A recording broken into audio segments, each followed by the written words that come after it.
Hey everyone, welcome back to the channel. Hope you're all doing very well. I am very happy that War Season is back.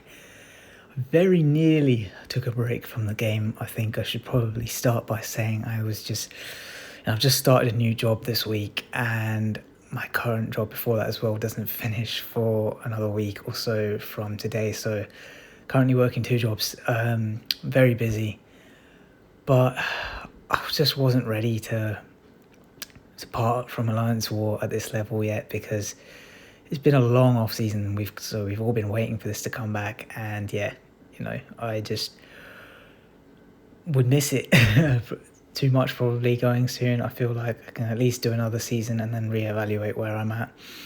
But yeah, no, the officers, DLL camp, I had a chat with them and they were great in terms of helping me just think it through. But in the end, I made the decision to stay, so here I am, and here we go. War number 1 of the season, eh?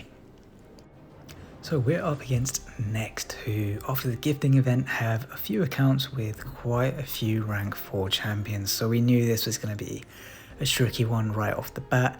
So yeah, as you can see here, I'm starting on path AA against a Hyperion, followed by the shared Killmonger that I also had a quick scout of the nodes for, because I'm going to try and do these both quite quickly with one of these grey boosts. I'm going to chuck the invulnerability on because of this particular fight, and I figured I may as well have it up against the Killmonger, right? We're starting a new season.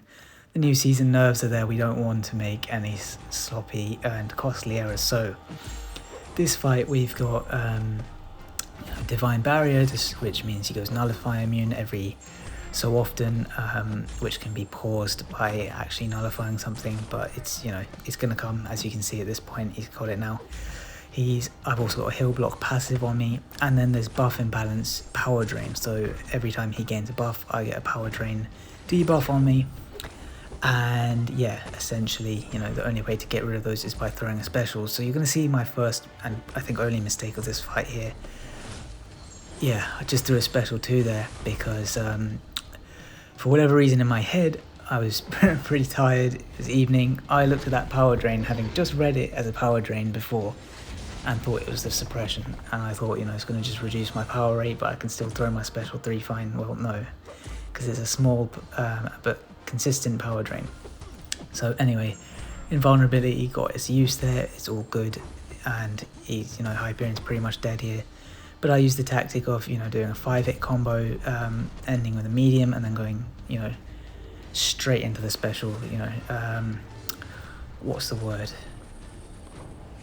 Comboing into a special, yeah, just linking it on the end of the combo there, chaining it. There we go. That's the word I'm looking for. Chaining it onto the end of the combo so that I can get it, kind of like how you do if you've taken the Kang boss in 7.3, in that like power drain phase. You just kind of end with a medium and go straight into your special 3 like that.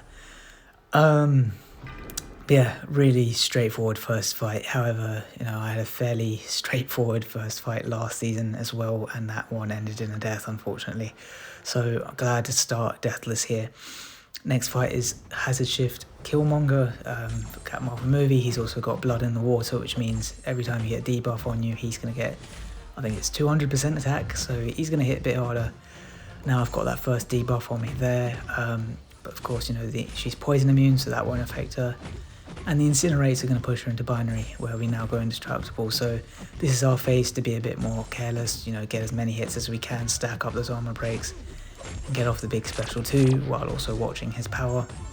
So here we get a chance to get a heavy in and just top our binary up a little bit. And yeah, he throws a special 2 quickly, which is nice.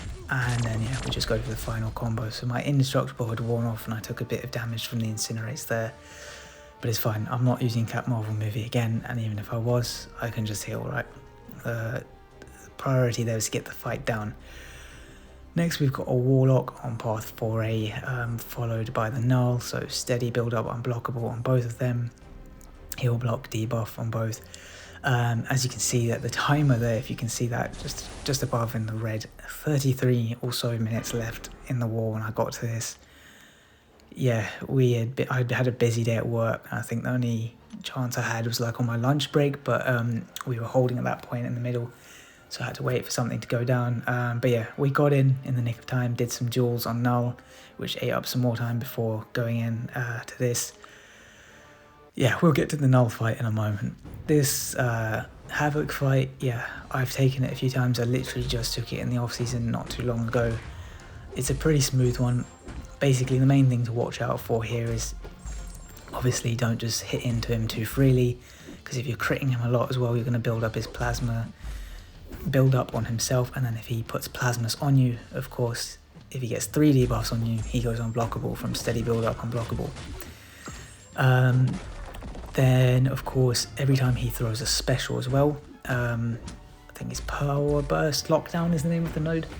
Every time he throws a special, you're going to get an armor break and a heal block debuff on you.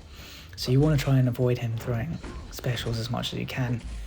Now, I'm not sure if he's got willpower on, I can't remember, but by blocking, you're going to power drain, you know, just because he does energy attacks or something like that into Warlock. There's an interaction for Warlock where you can cause power drain like that. So that's how you want to manage it. You want to just slow combo, do that.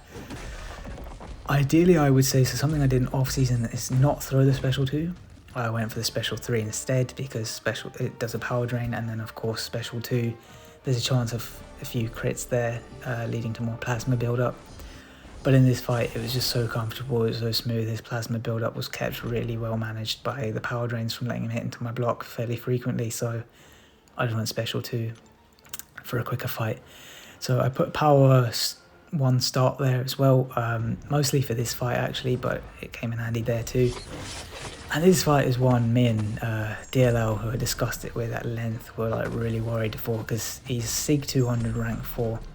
Knull, he's got all these Living Abyss debuffs on you, which you can't prevent because it's from his Sig ability, you start with them on you. He's unblockable all fight, so we get a perfect special 2 dex there. I was really tossing up between invulnerability and a power 1 start, and going into this, I went for the power 1 start because I thought if I can just race to the special 3, you know, it'll help me get the fury, get the damage, and if it's going to be an ugly fight, so be it, but at least I can try and nuke it down before he kills me. However, it was going really well there, you know, I was baiting openings from blocking, and then as he comes in, just going straight into a dash. Again, this is something I planned with DLL. And yeah, now I just go for a Doom Cycle. I had a Mystic 12% attack boost and the 200% there, so that just helped me get up. And then yeah, obviously I had some other attack and health boosts, so just went for the first special 2, didn't even need to go for another special 3 and get a second fury.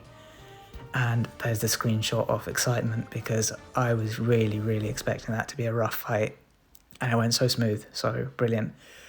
As you can see, pretty good war for myself as well, no items used, all my champs as you see there, and you can see now in the left corner, high health. So yeah, very clean fights to start the season. I'm very happy. As a battle group though, we had 8 deaths, and it's not ideal, even though our opponents also had 8. Yeah, we've got to get those lower, and yeah, the first war of the season sloppiness really did seem to be there for both alliances this time round. 18 deaths is, yeah, way too high for competing for Masters, but you know, first war of the season, we'll take our lessons, we'll go again. Simple as that. Yeah, work on getting the deaths down. Attacker bans are here, they're new, so that will take some adjusting to, especially for, unfortunately, the officers. It's, you know, it's more planning for them. But yeah, that's it really. Pretty happy with my first war. Obviously, it's a team game though, the whole aspect of Alliance War, so gutted with a loss, but yeah, we go again. We'll come back strong and hopefully push for Masters again this season. But yeah, Alliance War's back, it's here. Hope it's going well for everyone else. Hope your first war was as smooth as mine, and if not, chin up, you know, there's 11 more wars to go in the season. It's not defined by the first one, so yeah. That will be all for this one. Take care and see you in the next video.